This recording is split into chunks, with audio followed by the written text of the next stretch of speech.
1월 19일 연중 제2주일 요한이 전한 거룩한 복음입니다. 그때 갈릴리아 가나에서 혼인잔치가 있었는데 예수님의 어머니도 거기에 계셨다. 예수님도 제자들과 함께 그 혼인잔치에 초대를 받으셨다. 그런데 포도주가 떨어지자 예수님의 어머니가 예수님께 포도주가 없구나 하였다. 예수님께서 어머니에게 말씀하셨다. 여인이시여, 저에게 무엇을 바라십니까? 아직 저희 때가 오지 않았습니다. 그분의 어머니는 일꾼들에게 무엇이든 그가 시키는 대로 하여라 하고 말하였다. 거기에는 유다인들의 정결례에서는 돌로 된 물독 6개가 놓여 있었는데 모두 두세 동이들이었다. 예수님께서 일꾼들에게 물독에 물을 채워라 하고 말씀하셨다. 그들이 물독마다 가득 채우자 예수님께서 그들에게 다시 이제는 그것을 퍼서 가방장에게 날라다 주어라 하셨다. 그들은 곧 그것을 날라갔다. 가방장은 포도주가 된 물을 맛보고 그것이 어디에서 났는지 알지 못하였지만 물을 퍼간 일꾼들은 알고 있었다. 그래서 가방장이 신랑을 불러 그에게 말하였다. 누구든지 먼저 좋은 포도주를 내놓고 손님들이 취하면 그보다 못한 것을 내놓는데 지금까지 좋은 포도주를 남겨두셨군요. 이렇게 예수님께서는 처음으로 갈릴리아 가나에서 표징을 일으키시어 당신의 영광을 드러내셨다. 그리하여 제자들은 예수님을 믿게 되었다. 사랑하는 형제자매 여러분, 오늘은 연중 제2주일입니다. 오늘 복음에서는 예수님의 첫 번째 기적 사건을 전하고 있습니다. 물을 포도주로 바꾸신 이 사건을 두고 복음사가는 기적이라고 하지 않고 표징이라고 부릅니다. 물을 포도주로 변화시키신 사건은 기적으로 볼 것이 아니라 무엇인가를 지시하는 표지라는 말씀입니다. 이 표지가 지시하는 실체는 무엇일까요? 먼저 배경을 살펴봅시다.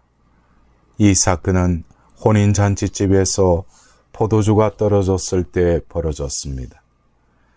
혼인잔치는 남녀의 합의를 축하하는 자리로 성경에서는 하나님께서 인간과 하나가 되는 기쁨을 상징합니다.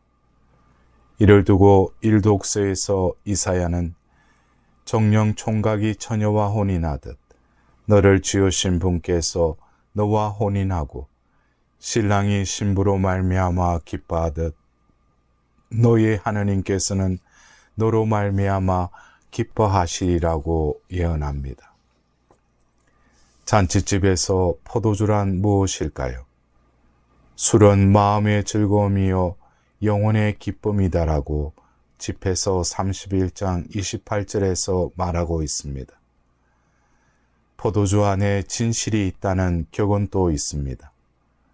잔치를 잔치답게 만드는 포도주는 없어서는 안 될 요소로 상징됩니다. 인간관계에서의 사랑과 신뢰, 이해와 격려, 공공할 때의 도움 등이 삶의 기쁨과 활력을 주는 포도주인 것입니다. 포도주가 떨어진 잔치집은 삶의 생기와 기쁨을 주는 없어서는 안 되는 요소가 빠진 상황을 상징합니다. 포도주가 떨어졌을 때 어떻게 해야 할까요? 마리아는 예수님께 다가가 포도주가 떨어졌다라고 알립니다. 현실을 알리고 도움을 청하는 중재 기도의 전형입니다. 포도주가 떨어졌을 때 어려움에 처한 이웃을 볼 때는 험담하지 말고 마리아의 모범대로 주님께 알려야 합니다. 남의 어려움을 내 일처럼 여기고 간절히 기도할 때입니다. 그러자 예수님께서 여인이시여 저에게 무엇을 바라십니까? 라고 답변을 하십니다. 냉정하게 들리는 아들의 대답에 성모님은 무안하지 않으셨을까요? 그 입장에서 보통은 서운해서 눈물이 나거나 화가 나서 잔치집을 떠납니다.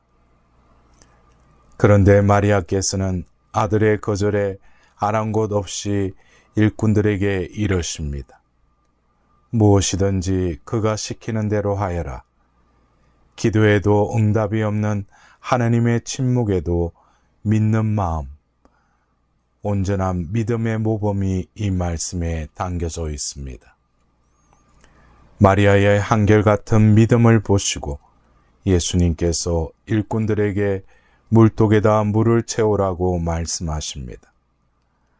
하늘에서 포도주를 내려주시지 않고 숨은 일꾼의 봉사를 요구하십니다. 꼭 있어야 할 술을 마련하여 기쁨을 회복하기 위해서 인간의 봉사가 필요합니다.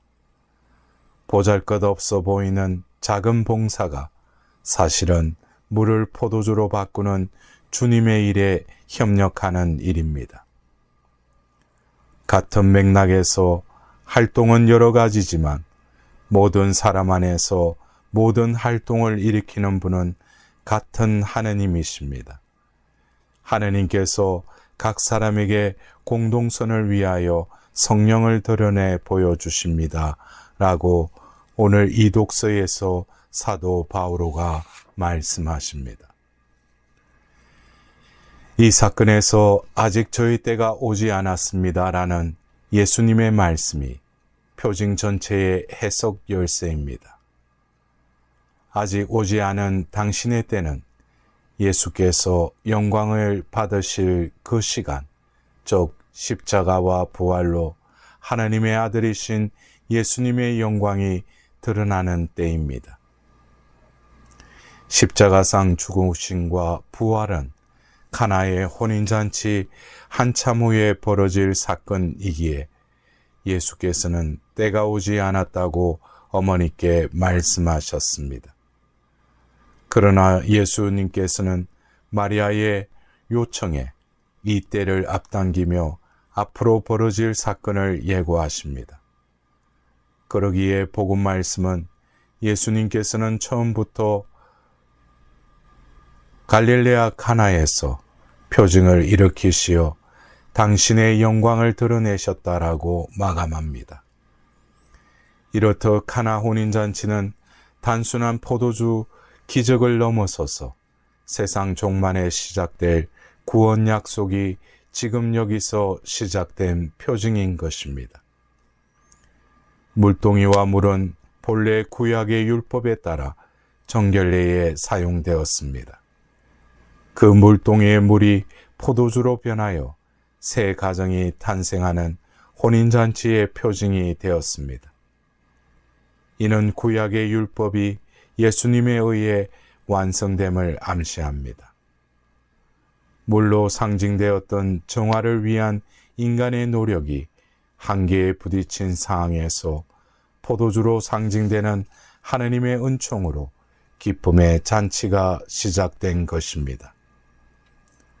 신랑이 신부로 말미암아 기뻐하듯 너의 하나님께서는 너로 말미암아 기뻐하시리라 라는 이사야의 예언이 실현된 것입니다.